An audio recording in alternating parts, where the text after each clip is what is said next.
Guys, how we doing, man? Man, it's good to see you guys' faces. That means football is close.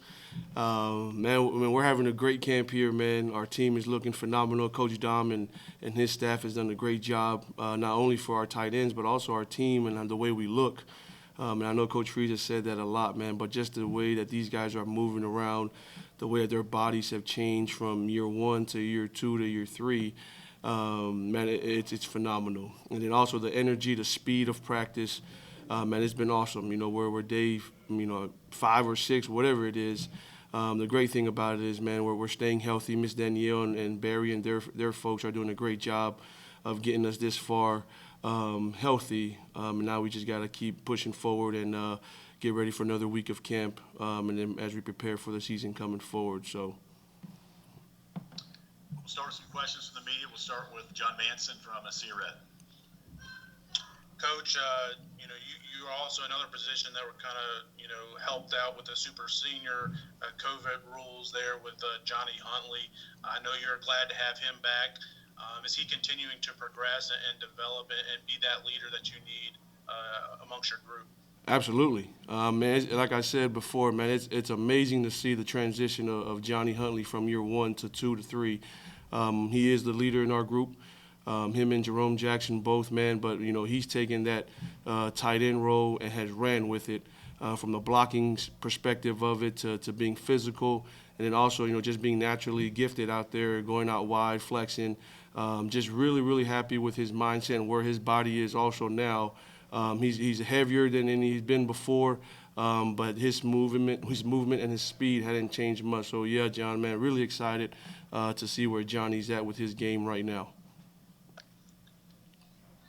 Ben, when you look at the fact that you were able to get Johnny Huntley back for another year, and that just makes that room that much deeper compared to where it was in the first 2 years.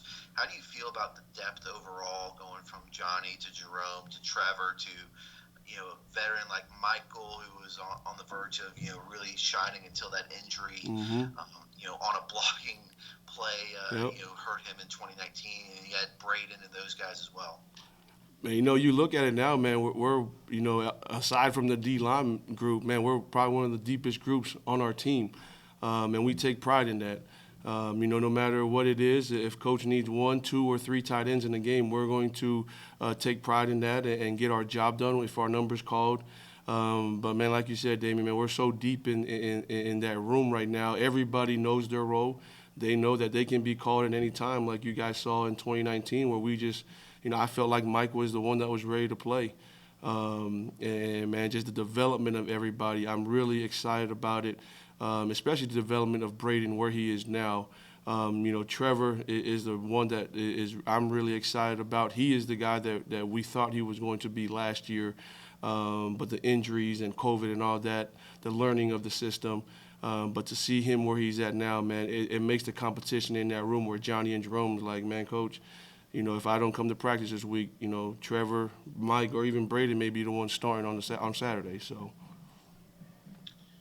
Jerome Jackson's a guy that I don't think maybe gets enough appreciation for what he does and brings to your unit and your room.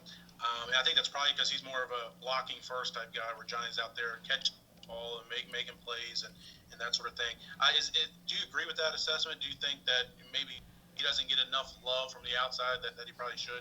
I agree with that assessment a lot, John. I'd be careful with, putting him as just a blocking tight end. He may, look for you after this conversation. But, man, that's the thing, is the development of Jerome in the passing game, his route running, understanding the coverage, because we know if Jerome's on the line, he's going to win his blocks.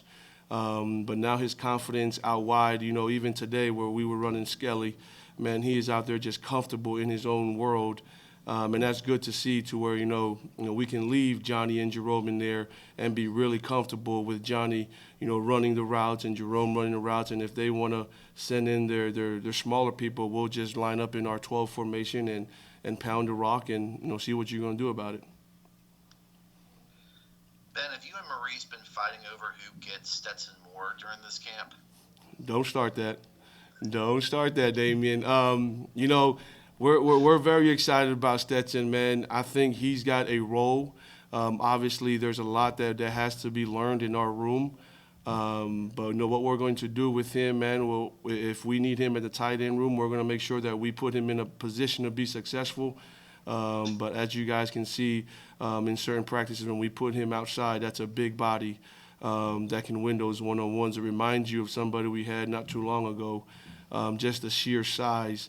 But those are the type of people that we're looking for, and man, we're really excited to see his development, to see where it goes. But at the end of the day, whatever head coach Hugh Freeze says, that's where he's going.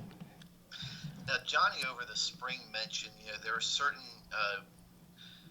times where, in terms of drills, like some of the tight ends would go over and work with Coach Harris just to work on the releases, work on footwork, handwork.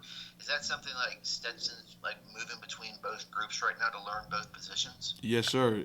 Him and Johnny both are when we do our one-on-ones and releases with the DBs, while we go to inside some of the guys that I'll take, and then I'll send Stetson and Johnny, because as you guys can look at the film from last year, there are points where we send 3 tight ends in a game, and one of those guys is Johnny. And hopefully this year is Stetson, to where, man, if we have a red zone type matchup, those guys are big enough to go up there and win those one-on-one matchups. And then if they want to play coverage, we've got our 2 big bodies in the game to pound the rock. So.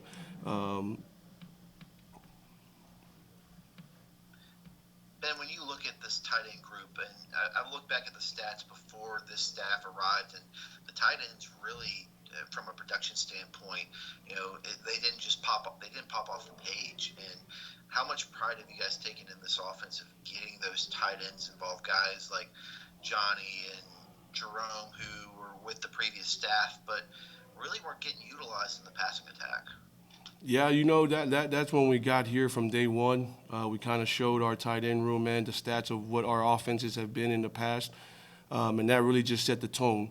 But I always told these guys, man, if you can't block, you're not going to get the rock. Like Coach Harris tells the receivers, man, in order for us to get the ball, we've got to be able to win our one-on-one blocks, and it opens up our play actions, our pop passes, our over-the-middle stuff, our hides.